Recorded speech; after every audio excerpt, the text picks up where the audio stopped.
Nah, yang menarik adalah bagaimana mungkin seorang hakim mengadili memutus perkara dengan sah dan meyakinkan, tapi dasarnya adalah probabilitas, kemungkinan. Kemungkinan itu adalah ketidakyakinan. Ketidakyakinan itu tidak mungkin dapat dijadikan dasar untuk memutus perkara dengan keyakinan. Maka ini sama saja mengadili perkara dengan praduga. Sekali lagi, mengadili perkara dengan praduga. Kita tentu tidak ingin ada peradilan sesat di antara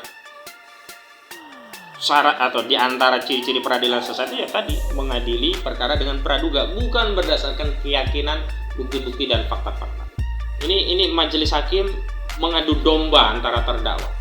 Jadi menggunakan keterangan Habib Hanif dan Dr. Andi Tatat yang menyatakan tadi ada keonaran dalam tanda petik, ya sebenarnya bukan keonaran, adanya demonstrasi, adanya ramai di sosial media sebagai dasar untuk membuktikan unsur menimbulkan keonaran pada perkara Habib Rizik Syihab. Ini namanya mengadu domba di antara terdakwa.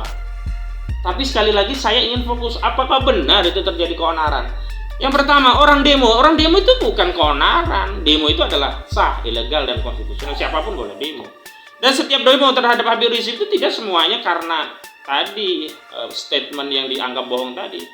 Sejak sebelum Habib Rizik Syihab dites PCR atau sesudah dites PCR itu sudah banyak yang mendemo Habib Rizik Syihab, dan dasarnya bukan karena kebohongan Habib Rizik Syihab tapi karena kebencian mereka.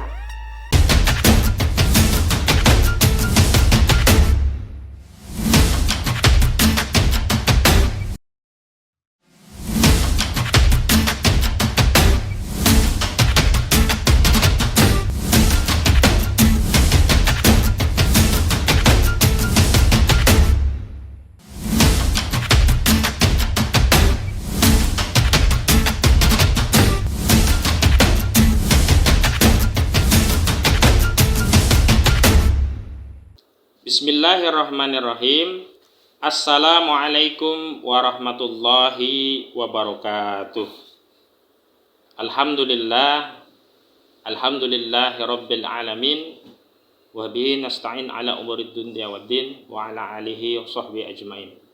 Allahumma sholli ala Muhammad wa ala ali Muhammad, amma ba'd. Pemirsa, alhamdulillah pada kesempatan kali ini kita berjumpa kembali untuk melakukan kajian bersama, kajian hukum terkait upaya banding yang diajukan oleh Habib Muhammad Rizik Syihab pada perkara Rumah Sakit Umi Bogor.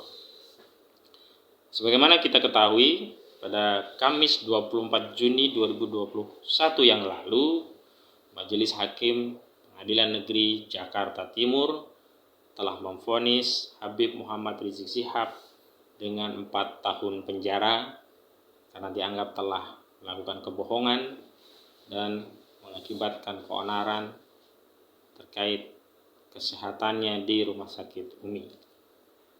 Baik, kita akan kaji dalam kajian berikut ini. Banding adalah prosedur hukum atau upaya hukum yang dilakukan oleh terdakwa atau jaksa kalau dalam kasus pidana, kalau dalam kasus perdata adalah penggugat atau tergugat.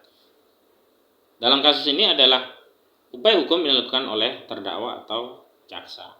Dasar hukumnya adalah ketentuan pasal 67 junto pasal 233 ayat 1 dan 2 Kitab Undang-Undang Hukum Acara Pidana yang menyebutkan pasal 67, terdakwa atau penuntut umum berhak untuk meminta banding terhadap putusan pengadilan tingkat pertama kecuali terhadap putusan bebas, lepas dari segala tuntutan hukum yang menyangkut masalah kurang tepatnya penerapan hukum dan putusan pengadilan dalam acara cepat. Sementara pada ketentuan pasal 233 ayat 1 dan 2 KUHAP atau KUHAP, pertama, permintaan banding sebagaimana dimaksud dalam pasal 67 dapat diajukan ke pengadilan tinggi oleh terdakwa atau yang khusus dikuasakan untuk itu atau penuntut umum. Kedua, hanya permintaan banding sebagaimana dimaksud dalam ayat 1 boleh diterima oleh panitera pengadilan negeri dalam waktu 7 hari sesudah putusan dijatuhkan atau setelah putusan diberitahukan kepada terdakwa yang tidak hadir sebagaimana dimaksud dalam pasal 196 ayat 2. Sebagaimana kita ketahui, putusan dibacakan 24 Juni 2021 sehingga tenggat akhir pada hari Kamis depan tanggal 1 Juli 2021. Adapun putusan Pengadilan Negeri tingkat pertama, amar putusannya adalah sebagai berikut. Ke-1, menyatakan terdakwa Muhammad Rizik Syihab terbukti secara sah dan meyakinkan bersalah melakukan tindak pidana turut serta menyebarkan berita bohong dengan sengaja mengakibatkan keonaran sebagaimana dimaksud dalam pasal 14 ayat 1 Undang-Undang RI nomor 1 tahun 1946 tentang peraturan hukum pidana junto pasal 55 ayat 1 ke 1 KUHP. 2. Menjatuhkan pidana penjara terhadap Muhammad Rizik bin Hussein Syihab alias Habib Muhammad Rizik berupa dengan pidana penjara selama 4 tahun penjara. Kita akan memeriksa apakah pertimbangan hukum dari Majelis Hakim tingkat pertama layak untuk diajukan banding. Perlu untuk diketahui bahwa di dalam proses banding itu ketentuannya masih mengadili fakta hukumnya, karena di tingkat banding itu perkara diadili secara judek faksi seperti tingkat pertama. Artinya majelis hakim di tingkat banding akan tetap mengadili, memeriksa ulang fakta-fakta persidangan berkaitan dengan perkara ini. Berbeda dengan kasasi. Kalau di dalam kasasi itu majelis hakim di Mahkamah Agung tidak pernah memeriksa fakta hukumnya, karena fokus kasasi di Mahkamah Agung itu hendak mengadili penerapan hukumnya, apakah ada kekeliruan dalam penerapan hukumnya, bukan terkait fakta hukumnya. Adapun di dalam pertimbangan Majelis Hakim Pengadilan Tinggi Jakarta Timur, saya bacakan ada beberapa pertimbangan yang menurut saya ini akan menjadi pintu dikabulkannya upaya banding yang diajukan oleh Habib Rizik Syihab atau kuasanya. Saya akan bacakan.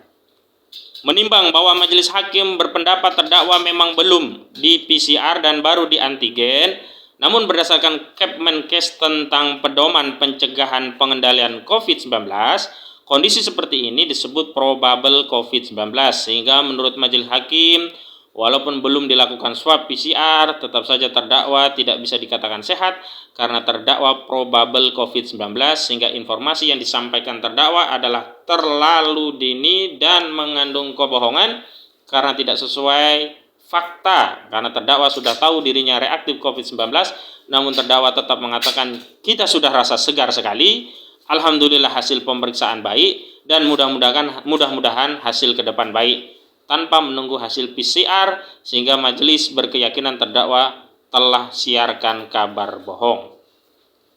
Menarik, di dalam amar putusan, majelis hakim menyatakan secara sah dan meyakinkan terbukti bersalah melakukan tindak pidana bla bla bla bla. Tetapi pertimbangannya adalah probabilitas. Jadi statement Habib Rizik Syihab yang menyatakan dirinya alhamdulillah sehat, baik-baik saja, semoga hasil ke depan baik, itu menurut majelis hakim masih mengandung probabilitas. Artinya bisa sehat, bisa juga tidak. Dan kita harus ketahui bahwa statement yang disampaikan oleh Habib Muhammad Rizik Syihab itu dilakukan sebelum ada hasil tes PCR. Jadi pada saat itu belum diketahui hasil PCR-nya itu positif atau tidak. Dan hasil PCR tadi juga tidak bisa dijadikan dasar untuk mengatakan Habib Rizik bohong, karena statement Habib Rizik itu bukan terkait hasil PCR, tapi bicara tentang kondisi kesehatannya yang baik-baik saja. Nah, yang menarik adalah bagaimana mungkin seorang hakim mengadili, memutus perkara dengan sah dan meyakinkan, tapi dasarnya adalah probabilitas, kemungkinan. Kemungkinan itu adalah ketidakyakinan. Ketidakyakinan itu tidak mungkin dapat dijadikan dasar untuk memutus perkara dengan keyakinan. Maka ini sama saja mengadili perkara dengan praduga. Sekali lagi, mengadili perkara dengan praduga. Kita tentu tidak ingin ada peradilan sesat di antara syarat atau di antara ciri-ciri peradilan sesat itu ya tadi, mengadili perkara dengan praduga, bukan berdasarkan keyakinan, bukti-bukti dan fakta-fakta. Menariknya di dalam pertimbangannya hakim menolak kesaksian yang dihadirkan oleh Habib Muhammad Rizik Syihab bahwa Habib Muhammad Rizik Syihab dalam keadaan baik, keadaan sehat-sehat, dan secara fakta keadaannya memang tidak terganggu begitu. Padahal di dalam KUHP itu saksi itu punya kualifikasi sebagai alat bukti selain keterangan terdakwa. Berarti ada dua alat bukti yang dimiliki oleh Habib Muhammad Rizik Syihab. Pertama, keterangan terdakwa, dia yang menyatakan baik-baik saja. Yang kedua, keterangan saksi yang memang melihat kondisi Habib Rizik Syihab sehat baik-baik saja gitu. Dan saksi ini juga tidak kemudian bisa dianggap mengatakan, oh ini memberikan kesaksian palsu, keterangan palsu. Tidak, karena yang dimaksud sehat adalah terkait kondisi fisik. Dan berita yang disampaikan Habib Rizik juga bukan terkait PCR, kecuali Habib Rizik mengatakan, alhamdulillah saya tidak positif COVID. Nah, itu baru keliru, karena faktanya positif.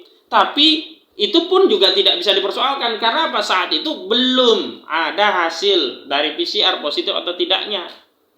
Namanya probabilitas, bisa iya, bisa tidak, begitu loh. Lantas hakim kemudian menjadikan probabilitas pada pernyataan yang dikeluarkan Habib Rizik sebagai dasar untuk memutus sesuatu yang tidak dikatakan sebagai keyakinan secara sah dan meyakinkan. Ini adalah mengadili perkara dengan praduga. Dan kalau kita kembalikan kepada bukti-bukti yang diatur dalam KUHP, maka sesungguhnya saksi-saksi dan keterangan terdakwa itu justru menguatkan pada saat statement itu dilakukan memang Habib Rizik Syihab dalam kondisi sehat, bugar, tidak sempoyongan, jatuh, atau dalam kondisi tidak bisa ngapa-ngapain. Tidak, faktanya memang bisa melakukan komunikasi kepada masyarakat. Nah, yang menarik adalah menerbitkan keonaran. Ini saya akan baca pertimbangannya, apa yang kemudian menjadi dasar keonaran yang dimaksud oleh majelis hakim. Menimbang dari fakta tersebut dari pernyataan terdakwa Muhammad Hanif Alatas dan dari Andi Tatal timbul kegaduhan, khususnya media sosial menjadi gaduh dengan pemberitaan sebelum perawatan serta sudah perawatan, serta ada demo dari Forum Masyarakat Pajajaran Bersatu, serta ada berita terdakwa kabur dari rumah sakit. Menimbang terdakwa saat menyebarkan video itu seharusnya menyadari yaitu merupakan keonaran, terlebih lagi terdakwa tokoh besar yang mempunyai simpatisan sehingga sudah barang tentu menjadi sorotan masyarakat. Jadi ramainya, ya ini subjektif. Ini majelis hakim mengadu domba antara terdakwa. Jadi menggunakan keterangan Habib Hanif dan Dr. Andi Tatat yang menyatakan tadi ada keonaran dalam tanda petik, ya sebenarnya bukan keonaran, adanya demonstrasi, adanya ramai di sosial media sebagai dasar untuk membuktikan unsur menimbulkan keonaran pada perkara Habib Rizik Syihab. Ini namanya mengadu domba di antara terdakwa. Tapi sekali lagi saya ingin fokus, apakah benar itu terjadi keonaran? Yang pertama, orang demo itu bukan keonaran. Demo itu adalah sah, ilegal, dan konstitusional. Siapapun boleh demo. Dan setiap demo terhadap Habib Rizik itu tidak semuanya karena tadi statement yang dianggap bohong tadi. Sejak sebelum Habib Rizik Syihab dites PCR atau sesudah dites PCR itu sudah banyak yang mendemo Habib Rizik Syihab. Dan dasarnya bukan karena kebohongan Habib Rizik Syihab, tapi karena kebencian mereka, ketidaksukaan mereka terhadap aktivitas amar ma'ruf nahi mungkar yang dilakukan oleh seorang ulama. Ini contoh, belum lama ini Budi Jarot dikabarkan meninggal dunia, dan Budi Jarot ini adalah salah satu orang yang mendemo Habib Rizik Syihab, bahkan membuat poster Habib Rizik Syihab, dan poster itu dibakar oleh peserta demo saat dia demo di depan kantor di pintu gerbang DPR RI. Jadi demo itu biasa saja, dan persoalan demo itu bukan dipicu oleh kebohongan. Banyak motif, diantaranya motif ketidaksukaan itu banyak. Dan Habib Rizik itu berapa kali sebelum beliau pulang ke negerinya, ke Indonesia saat di Arab Saudi itu juga banyak demo-demo yang menolak Habib Rizik dan sebagainya. Bahkan di sosial media, misalkan Ade Armando pernah membuat poster yang menurut saya tidak layak itu diberikan kepada ulama-ulama. Sudah dilaporkan juga, tapi tidak proses juga. Jadi tidak ada keonaran, itu biasa saja. Di sosial media justru kehadiran pernyataan tadi dalam rangka mengklarifikasi agar tidak tertimbul kegaduhan. Karena sebelumnya sudah banyak berita simpang siur hoax di tengah masyarakat. Habib Rizik dikabarkan meninggal, dikabarkan sakit keras, dikabarkan begini begitu, maka statement yang dikeluarkan oleh Habib Rizik Syihab itu juga punya motif menghindari keonaran, mengklarifikasi tidak ada masalah, tidak ada apa-apa. Sebab kalau tidak segera diklarifikasi, khawatir ini pecinta-pecinta Habib Rizik kan melakukan tindakan yang tidak terukur, dalam tanda petik mungkin bisa jadi keonaran begitu. Justru berarti tindakan statement klarifikasi dari Habib Rizik yang menyatakan dirinya sehat itu dalam rangka menghindari keonaran.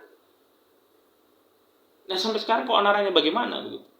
Saya ingin jujur saja nih, berulang kali dalam kajian hukum saya katakan ini pasal 14 ayat 1 Undang-Undang nomor 1 tahun 1942 itu pasal kuno, itu tidak pernah diterapkan zaman Soeharto, zaman SBY, di zaman presiden sebelumnya lah. Nah, di era sekarang ini saja nih pasal ini dijadikan alat kriminalisasi. Bukan hanya Habib Rizik Syihab, ada Syahdan Nainggolan, Ali Baharsah, dan banyak yang lain. Saya tegaskan bahwa unsur pidana pada ketentuan pasal 14 ayat 1 Undang-Undang nomor 1 tahun 1946 itu tidak terbukti secara dan meyakinkan. Oke, untuk unsur barang siapa terbukti karena Habib Muhammad Rizik Syihab adalah orang yang memiliki kemampuan bertanggung jawab secara pidana. Karena orang itu kalau dipidana itu harus memiliki kemampuan bertanggung jawab, di antaranya ya dia cakap hukum, tidak ada gangguan jiwa, misalkan kalau dia masih anak kecil atau masih belum memiliki akal sehat atau dia gila, baru tidak bisa punya kemampuan bertanggung jawab secara pidana. Artinya secara unsur barang siapanya itu terpenuhi. Tapi persoalan mengedarkan atau membuat berita bohong itu tidak terbukti. Karena memang Habib Rizik sedang mengklarifikasi sesuatu yang dia rasakan sesuai kondisi yang dia hadapi, bahwa dia memang sehat. Dan ini wajar biasa, saya atau orang-orang itu kan kadang-kadang kalau ditanya orang walaupun masih flu dikit tuh dia jawab, bagaimana kondisinya? Sehat, alhamdulillah itu. Padahal dia belum pergi ke dokter, padahal dia belum ke rumah sakit. Apakah kemudian dia dianggap berbohong? Dan dalam Islam, tahadus binikmatillah, salah satu bentuk syukur kepada Allah adalah menyampaikan syukur dengan apapun yang dia hadapi, dengan tidak kemudian menghilangkan karunia Allah yang lebih besar. Ya kalau cuma flu-flu kecil ya biasa, saya aja kalau flu-flu kecil ditanya apa? Alhamdulillah sehat. Kenapa? Banyak kesehatan lain yang harus saya lebih syukuri gitu. Jadi dalam Islam itu nggak boleh dikit-dikit mengeluh, aduh sakit, itu tidak boleh. Jadi secara urfiah juga tidak masuk ini sebagai bagian dari kejahatan, kebohongan. Dan keonarannya tidak ada, tidak terbukti. Jadi kalau dikatakan ada demo sebagai bukti keonaran, banyak orang hari ini demo juga tidak kemudian diproses hukum begitu. Sebabnya demo, misalkan sekarang banyak demo yang menyebabkan demo adalah kebijakan Presiden Joko Widodo yang zalim. Presiden Joko Widodo dan DPR mengesahkan misalkan Undang-Undang Omnibus Law Cipta Kerja, banyak demo. Apakah itu kemudian mereka menerbitkan keonaran? Kan enggak juga, demo biasa. Kalau begitu ya harus diproses kalau begitu. Jadi tidak terbukti pasal 14 ayat 1 Undang-Undang nomor 1 sampai 6. Semuanya tidak terbukti. Dan dalam hukum tuh unsurnya semuanya harus terpenuhi. Seperti contoh saya katakan, orang mencuri itu kan orang yang mengambil barang milik orang lain baik sebagian atau keseluruhannya tanpa izin, itu mencuri. Kalau saya ambil barang ternyata barang saya sendiri, ya bukan mencuri. Kalau saya mengambil barang orang lain tapi karena ada izin, ya juga bukan mencuri. Saya mengambil barang milik orang lain, bukan sebagian, bahkan seluruhnya, tapi kemudian saya bayar, itu bukan mencuri, itu namanya membeli. Jadi dalam kasus ini tidak terbukti secara sah dan meyakinkan. Jadi saya memiliki kesimpulan yuridis ada 4 hal. Yang pertama, judek faksi tingkat 1 telah mengadili dengan praduga, padahal keputusan pengadilan wajib berdasarkan keyakinan atas kesalahan.